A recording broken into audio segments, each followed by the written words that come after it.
Bonjour Othmane Nasrou. Bonjour. Merci d'être avec nous. Vous êtes le secrétaire général du Parti Les Républicains, ancien secrétaire d'État chargé de la citoyenneté et de la lutte contre les discriminations. Vous êtes aussi l'un des principaux soutiens de Bruno Retailleau, candidat à la présidentielle.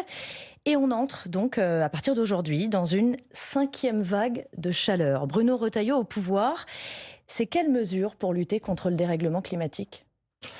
C'est en réalité le seul véritable chemin pour s'adapter à ce changement climatique qui est aujourd'hui une réalité, on le voit bien. Un chemin qui soit réaliste, pragmatique, qui ne soit pas punitif. Parce qu'aujourd'hui, moi je constate que depuis des années, nous sommes enfermés dans le débat public avec une écologie dite politique qui est en réalité une simple idéologie qui nous a menés dans le mur. Je pense par exemple au nucléaire. On voit aujourd'hui combien l'électricité, l'électrification de nos usages est un sujet essentiel pour la décarbonation. Quelle est la famille politique la seule à avoir constamment défendu le nucléaire ?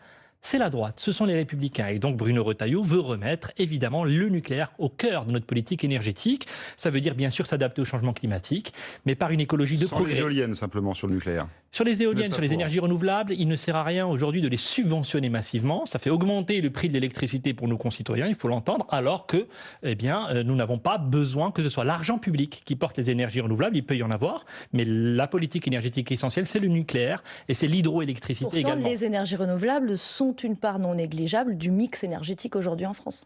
Le problème, c'est qu'on a voulu faire des énergies renouvelables au détriment du nucléaire. Je vous rappelle qu'il y a eu la fermeture de Fessenheim, c'était au début du quinquennat d'Emmanuel Macron, avec d'ailleurs Édouard Philippe qui a aussi signé le décret de fermeture de Fessenheim. Il y a eu également la fermeture programmée de 12 réacteurs nucléaires. On a sabordé la filière nucléaire parce qu'on a cédé au chantage de ceux qui se disent écologistes. Moi je vous dis, il y a un autre chemin de progrès, d'investissement. Oui, il faut débroussailler les forêts. Oui, il faut des réserves d'eau parce que quand il pleut beaucoup l'hiver et qu'il y a de la sécheresse en été, c'est intelligent de stocker l'eau. Oui, il faut investir, je l'ai dit, sur notre nucléaire qui nous donne un atout compétitif majeur au moment où on a besoin d'électricité.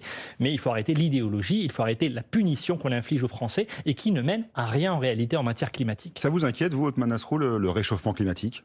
Bien sûr, c'est une réalité et il faut qu'à la fois on essaie de l'atténuer. Je l'ai dit, décarboner notre économie, nous avons des atouts pour cela en France. Et puis, il faut aussi s'adapter parce que malheureusement, nous allons vivre dans un monde où il fera de plus en plus chaud. 3 millions de Français se disent éco-anxieux. C'est 1 million de plus qu'il y a 2 ans. Écoutez, Marie, elle a 28 ans, elle est avocate à Paris. On se rend compte que d'année en année, c'est de pire en pire. Moi, j'ai carrément perdu espoir. Je ne sais pas comment les choses peuvent bouger. Et en fait, c'est ça qui rend anxieux. J'ai absolument pas envie de mettre sur Terre des petits êtres qui vont devoir réguler leur corps sur des températures qui sont juste pas supportables humainement parlant. Anxieuse, Marie, au point de ne pas vouloir d'enfants. C'est de plus en plus fréquent. Qu'est-ce que ça vous inspire ? Moi, je pense le contraire. Je pense que si l'homme est une partie du problème, l'homme est aussi une partie de la solution et qu'on a montré dans l'histoire de l'humanité notre capacité aussi à trouver des solutions. Et des solutions, il y en a. Je viens de vous le dire. Nous avons déjà en France l'électricité quasiment la plus décarbonée au monde. Donc aujourd'hui, ce changement climatique, la part de la France dans ce changement climatique, elle est très faible et nous devons continuer à donner l'exemple. Mais il faut s'adapter et nous pouvons avoir des enfants, on en a besoin pour porter précisément l'avenir de notre pays. Et je le rappelle là aussi, regardez tout ce qui se passe dans les communes, dans les territoires, où vous avez des élus, souvent de droite, qui font de l'écologie de manière pragmatique, qui investissent. Enfin, en Ile-de-France, par exemple, avec la région, nous sommes en train de rénover quasiment tous nos lycées. Nous portons le plus grand plan d'investissement des lycées, avec bien sûr des lycées qui étaient parfois des passoires thermiques, aujourd'hui qui sont isolés, qui sont de haute qualité environnementale. Mais comment on s'adapte sans contrainte, et notamment sans contrainte budgétaire ? Réadapter les lycées, comme vous le dites en Ile-de-France, ça coûte cher. Mais c'est pour cela qu'il faut en parallèle de cette adaptation au changement climatique une vraie politique de libération des énergies, une politique, moi j'assume le terme de croissance, une politique où on est fier de nos entreprises et de nos entrepreneurs. Notre drame, c'est qu'en même temps que nous devons faire face à des défis immenses, nouveaux, nous avons paupérisé notre pays comme jamais. Nous avons oublié que la richesse, avant de la distribuer, il fallait d'abord la créer. Et aujourd'hui, nous avons effectivement une situation budgétaire qui est extrêmement difficile. Nous allons peut-être en parler parce que... Et vous assumez de faire le climat l'une de vos priorités ? Oui, mais à condition de le faire, encore une fois, d'une manière qui soit utile aux Français et pas qui les punisse. Et pendant des années, on s'est trompé de chemin. Quand on a voulu arrêter tout projet d'infrastructure, quand on a voulu arrêter tout développement économique d'un certain nombre de territoires, on s'est trompé, alors qu'en réalité, on peut très bien faire le développement économique et faire l'adaptation au changement climatique. C'est même par des projets d'investissement qu'on s'adapte le mieux au changement climatique. On le voit en ce moment avec tout ce qui se passe. Et je vous ai donné un certain nombre d'exemples. Quand on parle de bouilloire thermique, eh bien oui, il faut porter une politique, pas simplement d'isolement des logements face à l'hiver, mais aussi évidemment de la capacité de pouvoir climatiser parce qu'on en a aussi Mais besoin. est-ce qu'on arrive à la neutralité carbone en 2050 avec votre programme ? Mais Je rappelle l'objectif de l'accord de Paris. Je vous rappelle qu'avec notre énergie nucléaire, précisément, nous sommes l'un des rares pays au monde qui peut se rapprocher le plus possible de la neutralité carbone et nous sommes déjà particulièrement exemplaires. Ce qui me préoccupe, c'est notre capacité à convaincre d'autres pays à suivre le même chemin. Et aujourd'hui, il ne faut pas faire croire aux Français que c'est ce qui se passe en France qui provoque ces feux de forêt et cette canicule. C'est une donne mondiale. Et nous sommes déjà particulièrement vertueux. Donc il faut qu'on arrête de mettre des boulets aux pieds de nos producteurs, de nos chefs d'entreprise, parce que c'est par précisément de la croissance, de l'investissement et du progrès que nous allons nous sortir de cette crise environnementale. Vous avez aussi parlé climatisation, Othmane Nasrou, ça ressemble beaucoup au programme du Rassemblement national, non ? Je ne crois pas que le Rassemblement national ait inventé la climatisation. Ils ont un grand plan climatisation. Écoutez, le Rassemblement national a à peu près dit tout et n'importe quoi sur ce sujet. Il y a quelques années, ils n'hésitaient pas à s'afficher comme quasiment climato-sceptiques. En tout cas, ils avaient beaucoup de scrupules sur ce sujet-là. Moi, je ne partage pas avec eux leur projet. On a des divergences énormes. Mais vous avez beaucoup de points communs dans votre projet sur le climat. Je ne crois pas. Je pense que le Rassemblement national a dit tout et son contraire. Et donc, à un moment ou à un autre, vous avez l'impression qu'ils disent la même chose. Mais je vous le rappelle, sur l'énergie nucléaire, Marine Le Pen disait, en 2017, que c'était dangereux, que l'énergie nucléaire était dangereuse. Donc moi, je veux bien croire que maintenant, ils sont pro-nucléaires, mais enfin, à l'époque, nous étions les seuls à essayer de tenir tête à ce mouvement, un peu de l'opinion également, mais aussi d'un certain nombre d'activistes qui voulaient en finir avec le nucléaire. C'était une erreur majeure que nous allons payer encore pendant des années. Donc voilà, je vous rappelle que là aussi, nous avons de grandes divergences avec le Rassemblement national. Donc voilà, maintenant, la climatisation, c'est une réalité. Elle sauve des vies. On en a besoin dans un certain nombre de lieux. Partout, hôpitaux, crèches, écoles. Mais on ne va pas laisser des malades à l'hôpital dans la canicule, nos personnes âgées dans les EHPAD, quel type de la chaleur. La climatisation sauve des vies aujourd'hui. Donc là où il y en a besoin, il faut pouvoir le faire. Et encore une fois, nous avons la capacité de le faire grâce à notre électricité. Et je regrette là aussi les propos de la ministre Barbu qui a eu cette phrase sur la climatisation qui était extrêmement mal comprise, tout comme d'ailleurs sa non-démission a été mal comprise. Je crois que c'est un spectacle qui n'honore pas la politique et je crois qu'il faut qu'on soit pragmatique. Othmane Nasrou, il y a eu aussi un méga feu en Gironde qui a marqué les esprits fin juillet, plus de 40 000 hectares brûlés, mais il y a encore des hectares qui brûlent au moment où on se parle ce matin, notamment en Lozère ou dans la Drôme. Comment, selon vous, est-ce que Laurent Nunez, le ministre de l'Intérieur, a géré cette crise autour des incendies cet été ? Moi, je ne veux pas faire de politique politicienne sur ce sujet-là. Tout le monde a été très mobilisé. Je pense notamment à nos sapeurs-pompiers, dont plusieurs dizaines ont été blessés. Il y a eu des décès dans leur rang également. Donc je veux leur rendre hommage. Et puis à tous ceux qui ont été évacués ou qui ont perdu leur maison, c'est arrivé dans des circonstances absolument terribles. Est-ce que nous sommes suffisamment préparés à cette situation-là ? Évidemment non. La menace a changé. Aujourd'hui, nous avons des grands feux que ne connaissait pas il y a quelques années. Donc il faut qu'on s'adapte. Et je vous ai donné des exemples. Pendant des années, les écologistes refusaient le débroussaillage. Or, le débroussaillage nous permet de mieux lutter. Certaines associations écologiques, effectivement. Certaines associations écologistes refusaient qu'on puisse entretenir nos forêts. Et nous en avons besoin. Nos agriculteurs jouent un rôle majeur dans la préservation de l'environnement et dans l'aménagement de notre territoire. Il faut, là aussi, travailler main dans la main avec eux. Donc, il faut qu'on soit beaucoup plus pragmatique. Et puis, je note qu'il y a des choses qui ont fonctionné. Il faut aussi le dire. Là aussi, je rends hommage à nos forces de sécurité. Je pense à l'évacuation qui s'est bien passée quand même. Une évacuation de plus de 220 000 personnes. On n'avait jamais connu ça et ça a été bien organisé. Donc les services de l'État de ce point de vue-là ont été au rendez-vous. Maintenant, il faut s'adapter à cette menace. Et oui, il faut investir davantage, y compris dans les équipements. Bruno Retailleau, ministre de l'Intérieur, avait obtenu l'inscription au budget de 2 Canadair supplémentaires qui vont arriver malheureusement dans quelques années puisque c'est des commandes qui auraient dû être faites avant. Mais nous sommes là aussi en train de s'équiper. Par Gabriel Attal à l'époque où Bruno Retailleau était ministre de l'Intérieur. Est-ce qu'il faut un ministre qui gère la sécurité civile, Othmane Nasrou ? C'est ce que proposait hier sur France Info Stéphane Lessière-Mesbah, délégué syndical Sud-10 de Lyon. Et la vérité, c'est que le ministère de l'Intérieur ne peut pas gérer les sapeurs-pompiers. Il faut un vrai ministre qui gère la sécurité civile en France. Monsieur Nunez, c'est le premier flic de France. Ça, il n'y a aucun problème.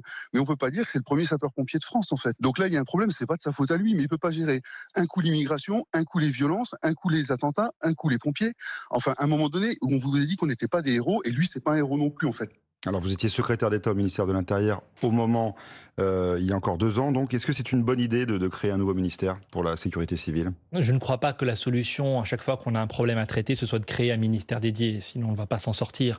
Nous avons mené ces travaux au ministère de l'Intérieur, quand j'y étais avec Bruno Retailleau, le Beauvau de la sécurité civile, dont nous avons poursuivi les travaux, et donc qui a rendu ses conclusions. Aujourd'hui, il y a bien des propositions qui sont sur la table. Mais elles n'ont jamais été votées, elles ne sont jamais arrivées au Parlement. Nous demandons, mais je le regrette, et nous demandons au gouvernement de les inscrire aujourd'hui à l'ordre du jour du débat parlementaire, parce qu'il y a des sujets sur le statut des sapeurs-pompiers. Vos auditeurs ne le savent peut-être pas, mais nous avons aujourd'hui 80% de nos sapeurs-pompiers qui sont des volontaires. Et donc, nous avons besoin de voir leur statut, leurs conditions de travail, leurs relations avec leur employeur. C'est une des mesures parmi d'autres. Notre doctrine aussi. Donc, il y a beaucoup de choses à réorganiser. Le financement, on en reparlait, qui est aujourd'hui porté beaucoup par les départements, qui sont exsangues sur le plan financier. Et donc, nous avons beaucoup de propositions que nous avons mises sur la table grâce à ces travaux. Et j'espère que ces travaux vont se traduire dans une loi, mais je ne crois pas que le sujet, ce soit de créer un nouveau ministère. Et ce rapport aussi, il proposait de mobiliser de nouvelles ressources en faisant participer davantage les compagnies d'assurance. Vous êtes pour ? Moi, je crois que la solution dans notre pays, ça ne peut pas être systématiquement d'aller chercher l'argent ou dans la poche du contribuable ou chez les assureurs, chez les mutuelles, à chaque fois qu'on a des déficits. Et la réalité, c'est que si on a des déficits, c'est parce qu'on dépense mal. Quand dans le pays qui est le record du monde des prélèvements obligatoires, je ne vais pas vous répondre qu'il faut aller chercher encore plus de recettes, je vais vous répondre qu'il faut faire des économies. Là aussi, c'est un point commun que vous avez avec le Rassemblement national qui a voté contre l'augmentation de la taxe sur les assurances pour et rappelez-moi, c'est le même Rassemblement national qui est opposé par exemple à la réforme des retraites. C'est le même Rassemblement national qui est opposé à la réforme de l'assurance chômage. Donc on n'augmente pas la taxe sur les assurances ? Non, mais je vous dis simplement que le sujet dans notre pays aujourd'hui, c'est d'arrêter d'avoir le réflexe de la taxe. Il faut avoir le réflexe maintenant de l'économie. Et si nous ne maîtrisons pas mieux la dépense publique, alors qu'il y a du gâchis, du gaspillage à tous les étages, des doublons partout, de la bureaucratie, on n'en peut plus. Si on ne fait pas ce travail-là, eh bien nous continuerons à appauvrir le pays parce qu'on prélève toujours plus de la richesse nationale et on la dépense mal. Donc il faut dépenser mieux. On a le pays qui dépense le plus au monde. On devrait être en capacité d'investir davantage sur notre sécurité civile sans augmenter, sans avoir le réflexe d'augmentation des impôts. C'est cela que je vous dis et c'est en tout cas la ligne que nous portons avec Bruno Retailleau. Et on va parler de cette ligne et de l'élection présidentielle dans un instant. Vous restez avec nous, Othmane Nasrou. D'abord, il est 8h46 sur France Info et c'est le fil info avec Marie Marty-Rossian. La canicule poursuit sa progression en France. Ce sont désormais 22 départements qui sont placés en vigilance orange pour ces fortes chaleurs, du Cher jusqu'au Var ainsi qu'en Corse. Une chaleur qui complique la tâche des pompiers toujours mobilisés dans la Drôme où 370 hectares ont brûlé. Mais la nuit a été globalement calme selon la préfecture ce matin. En Lozère, l'incendie en cours depuis hier midi est désormais fixé. Le Premier ministre israélien Benjamin Netanyahou annonce rejeter le plan pour cesser les affrontements à Gaza. Plan élaboré par le Conseil pour la paix lancé par Donald Trump et qui prévoit notamment le désarmement complet du Hamas et le retrait israélien de Gaza. Pour le haut représentant de ce conseil, Nikolai Mladenov, cette feuille de route est la seule voie à suivre pour espérer la paix. Et puis les championnats d'Europe de natation entament leur deuxième semaine aujourd'hui avec le début des épreuves de bassin à Saint-Denis près de Paris. Avec de la déception pour le quadruple champion olympique Léon Marchand, il a dû renoncer à une partie de son programme et ce en raison d'une blessure aux adducteurs. France Info. Le 8h30 France Info, Pierrick Bonneau, Solène Crescent. Et Othmane Nasrou, secrétaire général du Parti Les Républicains, notre invité ce matin dans le 8h30. Othmane Nasrou, dans le journal Le Figaro ce matin, François Bayrou dit souhaiter une grande primaire entre, dit-il, tous ceux qui rejettent les extrêmes. Hier, dans les colonnes du JDD, c'était le maire de Cannes, un ancien LR, David Lisnard, qui exigeait également une grande primaire de la droite pour tous ceux qui ne se reconnaîtraient pas ni dans la gauche ni dans le Rassemblement national. C'est toujours non pour Bruno Retailleau, cette idée de primaire. Ce n'est pas d'être pour ou contre une idée de primaire. Nous avons eu des procédures, nous avons des adhérents qui ont choisi, à une très large majorité, d'investir Bruno Retailleau comme leur candidat naturel. Mais ce n'est pas le sujet. Le sujet, c'est qu'il y a autant de formats de primaire que de propositions de primaire. Moi, je ne sais pas, entre ceux qui veulent une petite, une moyenne, une grande primaire, une fois qu'on a dit cela, personne n'est d'accord sur le périmètre, personne n'est d'accord sur les participants. Donc moi, je veux bien que chacun défende son projet de primaire. Il y a un mouvement quand même, il y a plusieurs appels, vous les entendez ? Mais le mouvement, il est simplement parce que personne ne veut d'un second tour qui oppose le Rassemblement national à la France insoumise. Et ça, j'en fais partie. Mais une fois qu'on a dit cela, le vrai sujet, c'est comment on y arrive. Et moi, je crois que le pays a besoin d'un projet de rupture. Je crois que ceux qui pensent qu'on va simplement se mettre d'accord sur un candidat unique et que ça va permettre de sortir le pays de difficultés et de ce second tour, eh bien, je pense n'ont rien compris. Je rappelle d'ailleurs qu'il faudra qu'il y ait une majorité l'an prochain, je l'espère, à l'Assemblée nationale. Sinon, nous allons continuer à nous enfoncer dans les difficultés. Tout le monde a l'air de l'oublier. Il n'y aura pas de majorité s'il n'y a pas de projet, s'il n'y a pas d'élan, si c'est simplement l'arithmétique avec le plus petit dénominateur commun. Le projet, c'est une chose, mais comment est-ce qu'on départage les candidats de centre et de droite aujourd'hui ? Mais écoutez, moi, je vous le dis clairement, je pense que les Français ne veulent pas la continuité. Je pense qu'ils veulent un vrai changement, une vraie rupture. Et je pense que le saut dans l'inconnu que représente le Rassemblement national, la démagogie du Rassemblement national aujourd'hui, eh bien, est à combattre. Et donc, je pense que ce que nous portons avec Bruno Retailleau, c'est la bonne ligne politique. Mais ça ne règle pas le problème du choix. Oui, mais ce que dit François Bayrou aujourd'hui ne le règle pas non plus, puisque lui veut d'ailleurs, si j'ai bien compris, une primaire avec une partie de la gauche. Oui. Bah, écoutez, ça, honnêtement, si vous croyez qu'on va sortir... Il parle de la gauche jusqu'aux gaullistes, ce sont ces mots. Beaucoup de respect pour François Bayrou, mais ceux qui pensent qu'on va réussir à sauver le pays avec un accord avec la gauche, avec laquelle on a énormément de divergences, je vous parle depuis tout à l'heure, de maîtrise de la dépense publique, on pourrait parler des sujets régaliens aussi, nous sommes d'accord sur pas grand-chose, j'ai du respect pour la gauche républicaine, j'en ai moins pour la France insoumise, mais aujourd'hui, on ne peut pas se mettre d'accord sur un candidat commun, donc ça n'a pas de sens. Il y a quand même des discussions entre Bruno Retailleau, Édouard Philippe, Gabriel Attal. Il y a du respect et ce n'est pas une histoire de personne. Il y a des relations qui sont apaisées avec les uns et les autres, mais nous avons des divergences profondes. Pas de négociation, Othmane Nasrou, à ce stade, entre les candidats potentiels. Mais de négociation, il n'est pas question, parce qu'on ne négocie pas l'avenir du pays dans les arrière-boutiques avec des accords d'appareil. Le sujet, c'est quel projet est capable de sortir le pays des difficultés. Nous sommes probablement à la veille d'une crise financière, d'une crise budgétaire qui nous attend, et j'espère de tout cœur que le prochain budget, même si c'est difficile et même si je ne souhaite pas évidemment que le gouvernement chute, mais je souhaite vraiment que la stabilité du gouvernement ne se fasse pas au détriment d'un budget qui soit courageux, parce qu'aujourd'hui, nos créanciers nous regardent et nous sommes étranglés par le poids de notre dette. Et donc voilà le vrai sujet aujourd'hui, c'est pas simplement d'organiser une primaire entre apparatchiks pour décider qui va être le candidat, ça ne marchera pas. Nous serons balayés quand même parce que les Français aujourd'hui veulent une vraie rupture. Et donc tous ceux qui aujourd'hui sont dans la continuité aujourd'hui du macronisme, à mon avis, seront disqualifiés parce que, je vous l'ai dit, le pays a besoin d'un vrai changement et d'un changement de cap avant tout. Sans Bruno Retailleau, vous avez peur qu'une partie de vos électeurs partent vers le Rassemblement national ? Mais sans Bruno Retailleau, la question qui se pose, c'est quelle est l'alternative aujourd'hui à ceux qui veulent bien changer après 10 années de macronisme ? Ils ne vont avoir que le Rassemblement national comme option. Et en fait, tous ceux qui aujourd'hui veulent nous expliquer que la droite et la gauche c'est la même chose, ont fait le lit du Rassemblement national, ont installé les extrêmes comme seule alternative. Et donc moi, je les invite vraiment tous à sortir de cette logique-là, y compris de primaire avec la gauche ou que sais-je, y compris avec cette idée qu'il faut gouverner avec le Parti socialiste et de revenir aux fondamentaux d'une élection. Et vous faites le pari que les sondages décideront au final ? Écoutez, je fais le pari, je fais le vœu qu'au moment de voter, nos concitoyens vont regarder les projets, vont regarder la cohérence, la constance de chaque candidat, entre ce qu'il disait hier, ce qu'il veut faire demain, et qu'ainsi nous pourrons effectivement éviter ce second tour et éviter à notre pays des difficultés supplémentaires. Mais je ne crois pas que ce soit la synthèse molle qui puisse aujourd'hui régler ce problème. Raphaël Glucksmann, Gabriel Attal, mais aussi Édouard Philippe, ont tous été victimes ces derniers jours, ces dernières semaines de tentatives d'ingérence, notamment de la part de la Russie via des opérations de désinformation. Ça vous fait peur ? C'est une vraie menace sur la campagne présidentielle pour vous, Othmane Nasrou ?